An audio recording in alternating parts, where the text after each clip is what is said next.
تو اسے اللہ کی عطا ہی سمجھنا چاہیے۔ کچھ لوگوں کے پاس علم ہوتا ہے پر علم نافع نہیں ہوتا، وہ ٹامک ٹونجا مارتے رہتے ہیں ساری زندگی۔ علم کو اللہ کی عطا سمجھیں، اپنی عقل پر اپنے شعور پر زیادہ بھروسہ نہ سمجھیں، نظر اللہ پہ رکھیں۔ حضرت مولا علی شیر خدا کرم اللہ تعالی وجہہ الکریم سے کسی نے پوچھا تھا بڑا عالم کون ہوتا ہے؟ ہمارے ہاں تو اب وہ والے عالم پائے جاتے ہیں نا، اللہ ماشاءاللہ، جو ممبر پہ بیٹھتے ہیں تو دعوے ہی دعوے، ممبر پہ بیٹھتے ہیں تو دعوے ہی دعوے، اس طرح کے عالم ہمارے ہاں پائے جاتے ہیں۔ وہ ہر بات میں دعویٰ کرتے ہیں، میں یہ کر دوں گا، میں وہ کر دوں گا۔ یہ مزاج علماء کا نہیں۔ حضرت علی المرتضیٰ سے کسی نے پوچھا بڑا عالم کون ہوتا ہے؟ فرمایا بڑا عالم وہ ہوتا ہے کہ جسے مسئلے کا پتہ نہ ہو تو وہ کہہ دے مجھے نہیں پتہ، میں پتہ کر کے بتاؤں گا، غلط بات بیان نہ کرے۔ امام مالک سے کسی نے کوئی مسئلہ پوچھا تو آپ فرمانے لگے مجھے اس سوال کا جواب نہیں آتا، ہمارے بزرگ سمجھاتے کیا ہے؟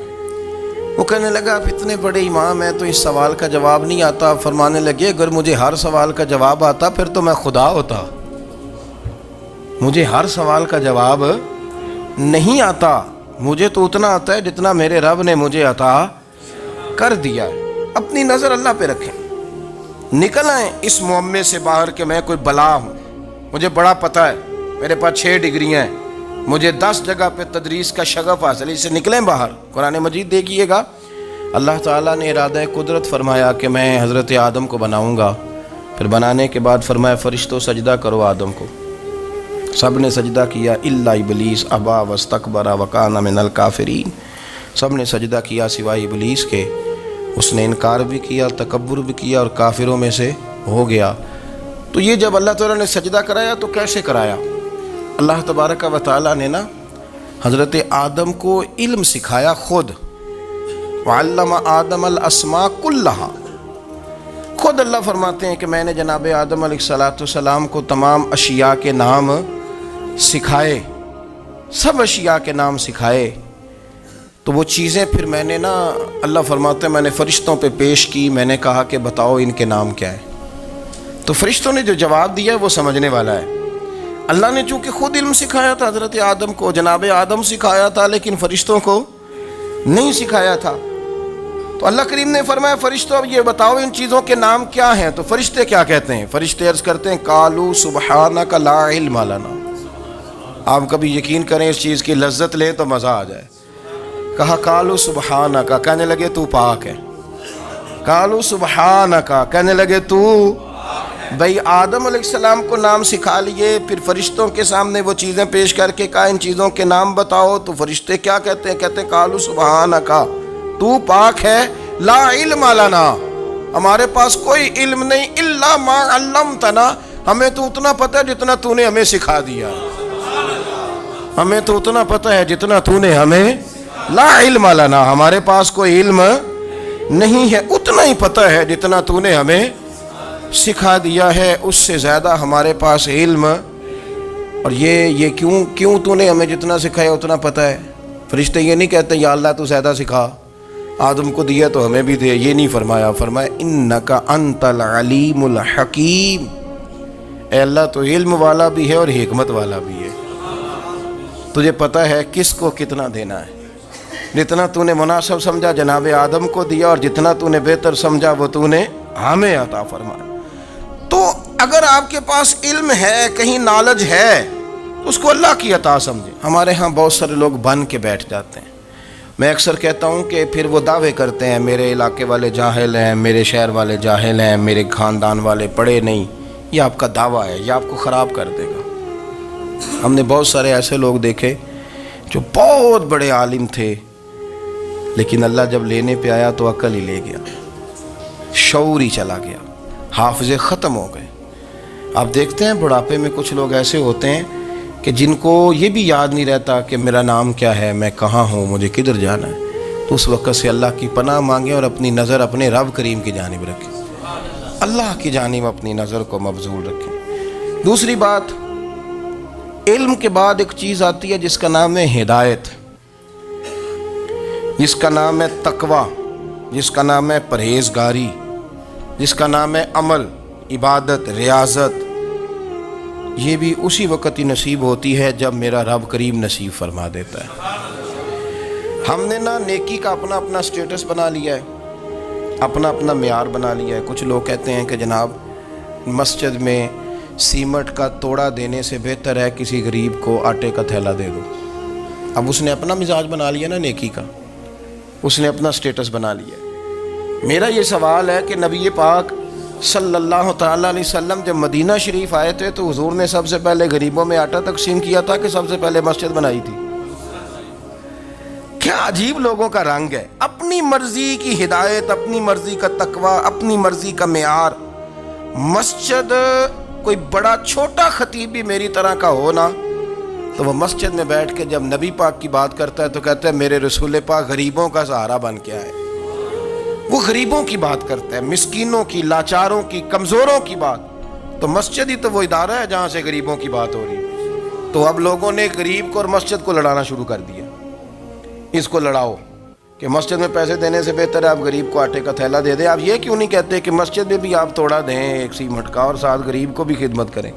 یہ کیوں نہیں تقویٰ؟ اپنی اپنی مرضی کا مزاج، اپنی اپنی۔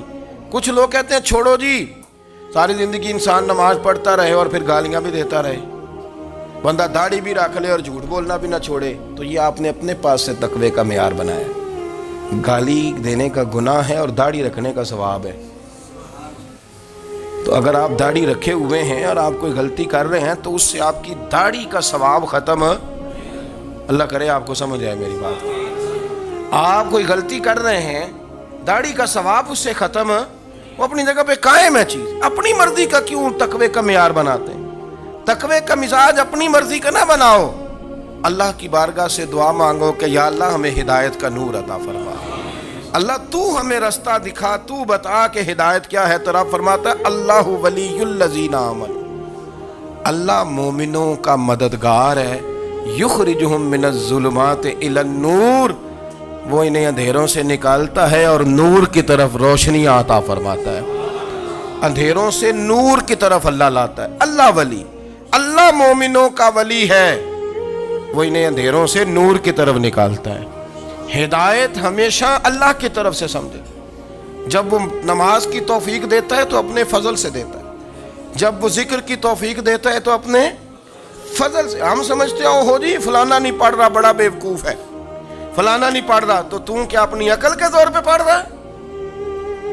میں جی اللہ کے فضل سے 2 سپارے پڑھتا ہوں، تو کس پہ احسان کرتے تو 2 سپارے پڑھ کے رویا کر کہ اگر مالک تو بڑا قریب نہیں۔ بڑے لوگ ہیں جن کو پورا قرآن حفظ ہے پر انہیں پڑھنے کی توفیق نہیں، تو انہیں فضل کیا اور مجھے توفیق دے دی ہے پڑھنے۔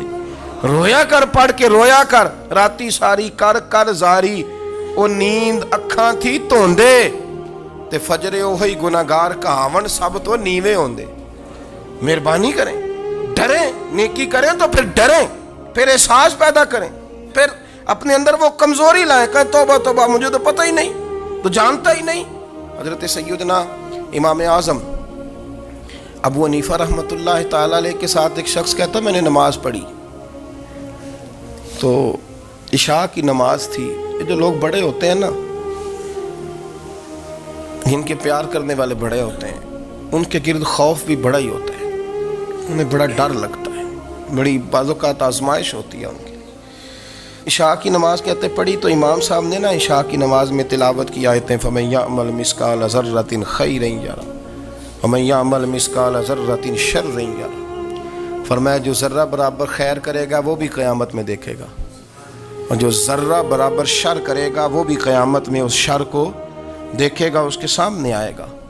تو وہ شخص کہتا ہے کہ سارے لوگ نماز پڑھ کے چلے گئے تو امام صاحب رحمۃ اللہ علیہ نے اپنی داڑھی پکڑی، رو رہے ہیں، کہتے ہیں وہ ذرہ برابر نیکی کا بدلہ دینے والے، وہ ذرہ برابر شر پہ سزا دینے والے میری سفید داڑھی کو دیکھ، مالک میرے ذرے ذرے سامنے نہ لانا، لوگ تو میری بڑی قدر کرتے ہیں دنیا، میں تو بڑا پہچانا جاتا ہوں، لوگ تو میری راہوں میں پھول لیے کھڑے ہوتے ہیں، مجھے بڑا نوازتے ہیں، قیامت میں رسوا نہ کر دینا، میرے لیے مشکل ہو جائے گی۔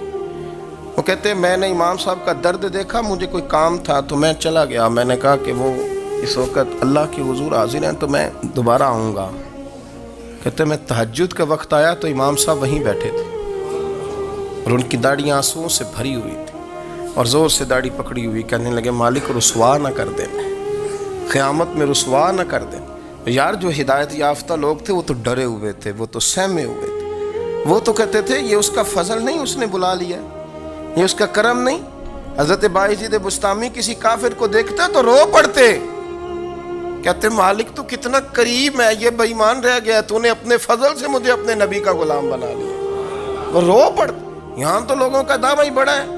نمازی اللہ خیر فرمائے وہ تو دوسروں کو گھورتا ہے، وہ کہتا ہے جنت کا میں مالک ہوں، کنجیاں میرے پاس ہیں، میں کسی اور کو گھسنے نہیں دوں گا، اور اگر 2-3 حج کر لے تو پھر تو وہ کہتا ہے کہ اب میرے سے پوچھ کے لوگ جنت میں جائیں گے معاذ اللہ، اور اگر وہ 2 4 5 7 دفعہ کوئی نفل پڑھ لے تو پھر وہ کہتا ہے چھوڑیں جی سارے لوگ بے عمل ہیں، میں اکیلا نیک ہوں۔ نہ ایسا کریں، اپنی توجہ اپنے رب پہ رکھیں، اپنی توجہ اپنے معین الملت والدین، عطائے رسول، ہند الولی، غریب نواز، خواجہ معین الدین چشتی، حضرت خواجہ اجمیر، شاہ اجمیر، شاہ اجمیر، والی ہندوستان، آخری عمر میں نا سارا دن روتے گزر جاتا، ساری رات روتے گزر جاتی، ذرا سی کوئی بات کرتا تو رو پڑتے ہیں، آنکھیں آنسوؤں سے بھری رہتی۔ کئی دفعہ اپنے بھی پریشان ہو جاتے ہیں نا کہ یار تو ایک بات کی جان ہی نہیں چھوڑ رہا، تو خواجہ قطب الدین صاحب بختیار کاکی سے لوگوں نے کہا کہ آپ مرشد سے بات کریں، اتنا بھی تو نہیں نہ رونا چاہیے، ہر وقت اس کے آنسو کی کریے، عاشق دا کام ہی رونا تونا، تے بھی نہ رویو نہیں منظوری، یہ عاشق سدا ہی روندا رہندا ہے، پاویں وصل ہوئے تے پاویں دوری، ہر وقت رونے کا کیا مطلب ہے؟ تو خواجہ قطب صاحب کہتے ہیں میں قریب گیا تو میں نے پیر دبائے، میں نے کہا سونیا لوگ تو کچھ بھی نہیں کرتے، تو نے تو کمال کر دیا، 90 لاکھ آدمی مسلمان کر دیا، دنیا کچھ نہیں کرتی، تو نے 50 سال ساری رات مصلے پہ بیٹھ کے رب راضی کیا، تو شہزادہ تھا، حضور کی اولاد تھا، لیکن معین الدین تیرا ایک پلاٹ بھی نہیں، تو نے طالب علم پالے، انہیں غریبوں کو دیا، تو نے نوازا، کوئی شے نہیں تیرے پاس، ہر چیز تو نے، ساری رات روتے ہو، سارا دن روتے ہو۔ تو خواجہ قطب الدین صاحب کہتے ہیں میں نے جب عرض کیا تو خواجہ صاحب مجھے گلے لگا لی، چیخ مار کے روئے، کہنے لگے قطب الدین پتر داڑھی سفید ہو گئی، جانے کا وقت آ گیا، جو تو نے نیکیاں گنوائی ہیں وہ ہیں صحیح میرے پاس، پر یار کی بارگاہ میں پیش کرنے کے قابل ایک بھی نہیں، ایک بھی نہیں، تو بارگاہ تو دیکھ کتنی بڑی ہے، رسول کریم کی بارگاہ میں پیش کرنے کے قابل ان میں سے ایک بھی نہیں، تو آستانہ دیکھ کتنا بڑا ہے، کیا پیش کروں گا، کیا عرض کروں گا حضور کی بارگاہ میں، کس طرح؟ وہ یار جو بڑے تھے وہ تو ڈرے ہوئے تھے، سہمے ہوئے تھے، وہ تو بڑی آزمائش میں تھے، لیکن میرا اور آپ کا رٹا 2 نمازیں پڑھ کے 6 نمازوں کا دعویٰ کرنا اور لمبی چوڑی کہانیاں بنانا اور اپنے منہ سے اپنی تعریفیں کرنا، اس سے تھوڑا باہر آئیں۔ رزق بھی میرا اللہ ہی دیتا ہے، علم بھی اللہ دیتا ہے، رزق بھی۔ بڑے بڑے فقیروں کو مالدار ہوتے دیکھا، بڑے بڑے مالداروں کو فقیر ہوتے دیکھا، بڑے بڑے، میرے ایک بڑا سخی قسم کا سجن ہے، بڑا پیارا ہے، میں اسے سخی مانتا ہوں، میں نے اپنی پریشانیوں کے دنوں میں بھی اس شخص کو سخی دیکھا۔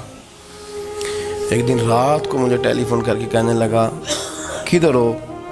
میں نے کہا میں گھر ہوں۔ نہیں اکثر سفر میں ہوتے ہو نا؟ میں نے کہا طبیعت کیسی ہے؟ ٹھیک ہے، بس حال چال پوچھنا تھا۔ میں نے سمجھایا، میں نے کہا یار یہ کوئی مسئلہ ہے، ورنہ رات کے 2 بجے کوئی حال پوچھنے کو فون تو نہیں نہ کرتا، کوئی مطلب ایسا تو مسئلہ نہیں نا۔ تو میں نے بیک کال کی، میں نے کہا یار میری بات سن، مسئلہ کیا؟ کہ نہیں کچھ نہیں دل کر رہا تھا۔ میں نے کہا میری گل سن، رہے ہیں اسی 4-5 سال کٹھے، میں تین جاننا، اصل بات کر۔ کہنے لگا مکان بھی بڑا ہے، سارا کچھ ٹھیک ہے، پر وہ بڑا ہی بے نیاز ہے، کچھ حالات اس قسم کے آ گئے ہیں کہ لوگوں کو بتاؤں بھی تو لوگ ماننے کو تیار نہیں، زیادہ نہیں، مجھے نا تھوڑے سے پیسوں کی ضرورت ہے، کوئی 15-20 ہزار اگر مل جائیں میری ضرورت۔ آپ یقین کریں میں روتا رہا ساری رات۔ میں نے کہا مہربانہ تیرا کس طرح کرانگے، اس سے لے کے زمانہ استعمال کرتا تھا، پر بے پرواہی ویخ نہ سجڑ دی، جتھے کسے دی پیش نہ جاوے، انہیں تاجہ والے در در رولے تے منگتے ہیں تخت بٹھاوے۔ سجنا کسے نو کارا مل دئی، کوئی کعبے خالی آوے. واللہ خیر الرازقین. وہ کہتے تو دائیں بائیں نہ جا، رزق تو تجھے میں دوں گا، میں ہوں بہتر رزق دینے والا. بڑے بڑے بادشاہ، بڑے بڑے شہنشاہ، بڑے بڑے لوگ، ہاتھوں میں کاسے، فقیریاں. ام ربیعہ کہا کرتی تھیں، بڑی نیک اور صالح خاتون تھیں. وہ کہتی ہیں کہ میں نا بڑے امیر آدمی کی بیوی تھی، اپنے شوہر کے ساتھ چھت پہ بیٹھی تھی تو نیچے فقیر مانگنے والا آیا. اس نے بڑے درد سے صدا کی تو میں نے اپنے شوہر سے کہا کچھ دے دیں. کہا دفع کر، ان لوگوں نے دھندا بنایا ہوا ہے. کہتی میں میکے سے بھی بڑا مال لے کے آئی تھی، میرے ماں باپ بڑے امیر تھے تو میں نے نا چوری اپنے خامہ سے نظر بچا کے باتھ روم جانے کے بہانے گئی اور نیچے جا کے 5 دینار میں نے اس فقیر کی ہتھیلی پہ رکھے. کہتے اس نے 5 دینار دیکھے، پھر میری طرف دیکھا تو میں نے اس کی آنکھوں میں آنسو چمکتے دیکھے. کہنے لگے بی بی رب تیرا بھلا کرے، میں 3 دنوں کا بھوکا ہوں. کہ وہ چلا گیا. میں گھر آ گئی، جب باہر آئی تو میرا شوہر کہنے لگا تو اتنی اب اتنی تو تیز ہو گئی ہے اور تو اتنی خود مختار ہو گئی ہے، میرے بغیر پوچھے مال خرچ کرے گی، جا تجھے 3 طلاقیں. کہتی میں بالدار اور وزادار باپ کی بیٹی تھی، طلاق لے کے گھر آئی تو میرا باپ ٹوٹ گیا، چارپائی پہ چلا گیا. اوہو یہ کیا بن گیا. کہتی بڑی تکلیف رہی. 1-2 سال کے بعد میرے ابا نے میری شادی کر دی. اب جس شوہر کے پاس گئی وہ بڑا نیک تھا، پرہیزگار تھا، اللہ نے بہترین صلہ دیا. کہتی چھت پہ بیٹھی تھی، دروازے پہ فقیر آیا تو میں نے شوہر سے کہا کچھ دے دوں. کہنے لگا 5 نہ دینا، 15 دینا، 20 دینا، میں فقیر ہوں، میں نے فقر سے دولت دیکھی ہے، اسے خالی نہ لوٹانا. کہتی ہے کہ میں نیچے گئی اور جب میں نے اس کی طرف دینار بڑھائے تو میری چیخ نکلی، پیسے پھینک کے میں بے ہوش ہو کے گری. میرا شوہر نے آ کے اٹھایا، اندر لے گیا، پانی منہ پہ چھڑکا. کہنے لگا تجھے کیا ہوا. کہنے لگی یہ جو مانگنے آیا یہ میرا پہلا شوہر تھا، وہی تھا جو کہتا تھا کہ تو 5 دینار دے آئیے، جا تجھے 3 طلاقیں. پڑھو نا حدیث پاک. میرے نبی پاک علیہ السلام نے فرمایا ایک بندہ گنجا تھا. گنجا کوئی ترتیب آگے پیچھے ہو جائے تو مفہوم کے لحاظ سے، لیکن میں مفہوم اس کا واضح کرتا ہوں. ایک گنجا تھا، کوئی شے نہیں تھی، سر پہ بال بھی نہیں تھے، رویا کرتا تھا. اللہ تعالیٰ نے فرشتے کو بھیجا، تجھے کیا چاہیے. تو کہنے لگا بال آ جائیں اور تھوڑا مال آ جائے. فرشتے نے ہاتھ پھیرا تو بال بھی آ گئے تو بکریاں بھی آ گئیں، لائنیں لگ گئیں، مال ہی مال ہو گئی. دوسرے کے پاس گیا، وہ کوڑا تھا. اس کو جا کے کہا کیا چاہیے. کہنے لگا شفا ہو جائے اور کچھ اللہ تعالیٰ آسانی کر دے. شفا بھی ہو گئی، گائیں بھی دے دی، بھینسیں بھی دے دی، مال ہی مال ہو. پھر ایک کے پاس گیا، وہ اندھا تھا. تجھے کیا چاہیے. اس نے کہا آنکھیں مل جائیں اور کچھ ساتھ اللہ مال دے دے. اونٹ ہی اونٹ ہو گئے. جب بڑا نواز دیا تو پھر مالک نے امتحان لینے کا ارادہ کیا. یاری تیری سونا ہے پر آزمائشاں بھی تیریاں اگ. آزمائشاں تیریاں، صحیح کہہ رہا ہوں، آزمائشاں تیریاں، یاری تیری سونا ہے پر آزمائشاں تیریاں. اے سونا پرکھیا جامدائی پہلو نہ لگاں دے لگ. اللہ نے فرمایا آزمائش کرو. سب سے پہلے گنجے کے پاس آئے، اسے کہا اللہ کے رستے میں کچھ دیکھنے لگا، میرے خرچے ہی بڑے. دیکھو تو صحیح کتنی مشکل میں وقت گزارتا ہوں، حال ہی کوئی نہیں. تو اس نے کہا میں نے تو سنا ہے تو گنجا اور بھوکا ننگا تھا. کہنے لگا میں تو جدی پشتی رئیس اعظم ہوں، تجھے کس پاگل نے کہا ہے بھاگ جا. اس نے کہا اچھا جیسے تو تھا ویسے ہی ہو جائے. کھیت کھلیان اجڑ گئے، پھر سے گنجا ہو گیا. حضور علیہ السلام فرمانے لگے. پھر وہ اس کے پاس گیا جو کوڑا تھا، اسے کہا کچھ دے. کہنے لگا خرچے ہی بڑے. اب پوچھ لیں کسی امیر آدمی سے، کہے گا چکی کے نیچے ہاتھ ہے میرا، میرے سے زیادہ تو اب پریشان بندہ ہی کوئی نہیں. کیا بتاؤں آپ کو، اتنا ٹیکس ہے، اتنا جرمانہ ہے، فلانی شے، بڑا کچھ گنواتے ہیں لوگ. اس نے کہا میں نے تو سنا تو پہلے کوڑا تھا. اس نے کہا اچھا دوڑ جا، میں تو رئیس اعظم ہوں، دادا بھی پردادا بھی اور ساری نسل ہی. اس نے کہا اچھا جیسے تو تھا ویسے ہی ہو جائے. پھر وہ گیا اندھے کے پاس اور جا کے کہا اللہ کے نام پہ کچھ دے. تو کہنے لگا رب کے نام پہ؟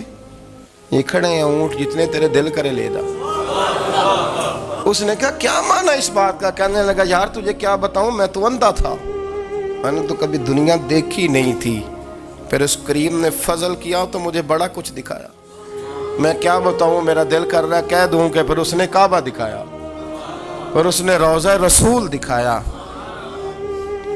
پھر اس نے ریاض الجنہ کے سجدے دکھائے، پھر اس نے اپنے محبوب کے دروازے کی رونقیں دکھائیں، اس نے بڑا کچھ دیا، اس نے بڑا نوازا۔ میرے پاس تو شاید میں بدکار پرانا خادم، کسے در ملی نہ ٹوئی، ایت واصف یار نے نظر جو کی تھی، پھر واصف ہی ہوئی۔ یہ تو اس کا کرم ہوا۔ تو یہ وہ کہنے لگا تو اللہ کے نام پہ جان مانگ، میں وہ بھی دینے کو تیار۔ میرے پاس تو شے کوئی نہیں تھی، مجھے تو اپنا پتہ ہے، میں تو کوئی شے نہیں تھا، کچھ نہیں تھا میرے پاس۔ یہ تو ان کا کرم ہے کہ رخ ان کا ادھر ہے، اور مختصر سی میری کہانی ہے، یہ جو بھی ہے ان کی مہربانی ہے۔ تو وہ کہنے لگا میں بھی کچھ لینے نہیں آیا تھا، تیری آزمائش ہی کرنے آیا تھا، تیری عزتیں بھی سلامت رہیں گی، تیرا مال بھی سلامت رہے گا، تیری شفا بھی۔ اپنی زندگی میں کبھی بھی اللہ کی بارگاہ سے توجہ ادھر ادھر نہ کریں، چھوڑیں لوگ کیا کر رہے ہیں، دنیا کیا کہہ رہی ہے، کبھی بھی اپنی توجہ دائیں۔ ہمارا یہ مسئلہ بن گیا کہ ہماری سیاست ہے، ہماری دنیا داری ہے، ہم بندوں کو راضی کرنا چاہتے ہیں، ہم دیکھتے ہیں کون کس طرح، اور آپ یقین کریں آپ تھک جائیں گے، بندے راضی نہیں ہوں گے، وہ نہیں راضی ہوتے۔ آپ ان کو منا کے لائیں گے تو ادھر والے نکل جائیں گے، ادھر کو منائیں گے تو ادھر والے نکل جائیں گے۔ اس چکر سے باہر آئیں، اس رب کو راضی کریں جو فرماتا ہے ان الذین آمنوا وعملوا الصالحات سیجعل لهم الرحمن ودا۔ فرمایا تو ایمان لانے کے بعد نیک عمل کر، میں لوگوں کے دلوں میں تیری محبت پیدا کر دوں۔ رحمان لوگوں کے دلوں میں محبت ڈال دے گا، اللہ لوگوں کے دلوں میں۔ اپنی نظر ہمیشہ اپنے رب پہ رکھیں، اتنی لمبی چوڑی دنیا داروں سے امیدیں نہ وابستہ کریں۔ میں نے دیکھا ہے لوگ کاسا لیسی کرتے ہیں، کبھی اس کے دروازے پہ کبھی اس کے دروازے پہ۔ ان چکروں سے باہر آئیں اور اپنے رب کی بارگاہ کی طرف توجہ کریں، استغفار شوق سے پڑھا کریں۔